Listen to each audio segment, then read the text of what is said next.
കേരളത്തിലെ ഉത്സവ കാഴ്ചകളിൽ ഏറ്റവും വിസ്മയകരമായ ഒന്നാണ് കൊല്ലം ജില്ലയിലെ ചവറയിൽ നടക്കുന്ന കൊറ്റൻകുളങ്ങര ചമയവിളക്ക്. പുരുഷന്മാർ സ്ത്രീവേഷം കെട്ടി വിളക്കേന്തുന്ന അപൂർവ ചടങ്ങ് ലിംഗസമത്വത്തിന്റെ പൗരാണിക മാതൃക കൂടിയാണ്. ഈ ക്ഷേത്രത്തിലെ ഏറ്റവും പ്രസിദ്ധമായ ആചാരമാണ് ചമയവിളക്ക്.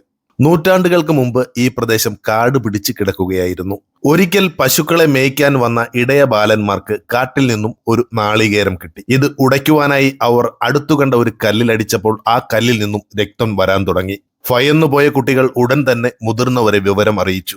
അന്ന് ആ പ്രദേശത്തെ ജ്യോതിഷികൾ നടത്തിയ പ്രവചനത്തിൽ ആ കല്ലിൽ വനദുർഗയുടെ ചൈതന്യമുണ്ടെന്ന് തെളിഞ്ഞു. തുടർന്ന് ആ കല്ലിനെ ഭക്തിയോടെ ആരാധിക്കാൻ തുടങ്ങി. അതാണ് ഇന്നത്തെ കുറ്റംകുളങ്ങര ദേവീക്ഷേത്രം. പണ്ട് ഇടയബാലന്മാർക്ക് ദേവി പ്രത്യക്ഷപ്പെട്ടപ്പോൾ അവർ പെൺകുട്ടിയുടെ വേഷം കെട്ടി ദേവിക്ക് പൂജകൾ അർപ്പിച്ചു എന്നാണ് വിശ്വാസം. അതിന്റെ ഓർമ്മയ്ക്കായി ഇന്നും മീനമാസത്തിലെ കുംഭഭരണി നാളിൽ ആയിരക്കണക്കിന് പുരുഷന്മാർ സ്ത്രീവേഷം കെട്ടി ദേവിക്ക് വിളക്കേന്തുന്നു.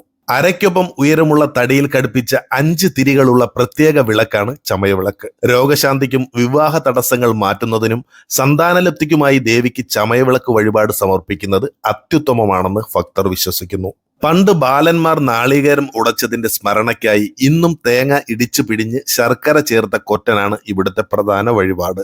കൊച്ചുകുട്ടികൾ മുതൽ പ്രായമായവർ വരെ ഈ ചടങ്ങിൽ പങ്കെടുക്കുന്നു. ആൺമക്കളെ പെൺകുട്ടികളാക്കിയും ഭർത്താക്കന്മാരെ യുവതികളാക്കിയും വീട്ടുകാർ തന്നെ വിളക്കെടുപ്പിക്കാൻ എത്തിക്കാറുണ്ട്. വനദുർഗയായതിനാൽ ദേവിക്ക് മുകളിൽ മേൽക്കൂരയില്ല. വായുമണ്ഡലമാണ് മേൽക്കൂരയായി സങ്കല്പിക്കുന്നത്. പ്രകൃതിയുമായി നേരിട്ട് സംവദിക്കുന്ന രീതിയിലാണ് ഇവിടുത്തെ പ്രതിഷ്ഠ. ക്ഷേത്രത്തിലെ ശ്രീകോവിലിന് മുൻപിൽ ഭക്തർക്ക് തങ്ങളുടെ തന്നെ രൂപം കാണാൻ സാധിക്കുന്ന രീതിയിൽ വലിയൊരു കണ്ണാടിയുണ്ട്. ഉള്ളിലെ ഐശ്വര്യ ചൈതന്യം നമ്മളിൽ തന്നെയാണെന്ന വലിയൊരു തത്വമാണ് ഇതിലൂടെ ഭക്തർക്ക് ലഭിക്കുന്നത്.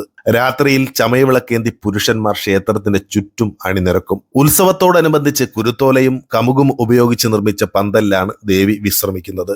മീനമാസത്തിലെ 10, 11 തീയതികളിൽ നടക്കുന്ന ഈ ഉത്സവം കാണാൻ ലോകത്തിന്റെ വിവിധ ഭാഗങ്ങളിൽ നിന്നും ഭക്തരും സഞ്ചാരികളും എത്തിച്ചേരുന്നു. വിശ്വസിച്ചെത്തുന്ന ഒരാളെയും കൈവിടാത്ത കല്ലിൽ നിന്നും രക്തം പൊടിഞ്ഞ മഹാത്ഭുതത്തിന്റെ ചൈതന്യം ഇന്നും ഈ മണ്ണിൽ നിറഞ്ഞു നിൽക്കുന്നു. ലോകത്തിന്റെ പല ഭാഗങ്ങളിലും പലതരത്തിലുള്ള ആചാരങ്ങളും വിശ്വാസങ്ങളും നമ്മൾ കണ്ടിട്ടുണ്ടാകാം. ഭക്തിയുടെയും ആത്മസമർപ്പണത്തിന്റെയും ഈ അത്യപൂർവ കാഴ്ച ലോകത്തും മറ്റൊരിടത്തും നമുക്ക് കാണാൻ കഴിയില്ല. ഭക്തിയുടെയും മഹാത്ഭുതം ജീവിതത്തിൽ ഒരിക്കലെങ്കിലും നേരിട്ട് കാണണം. ആ ചൈതന്യം അനുഭവിച്ചറിയണം.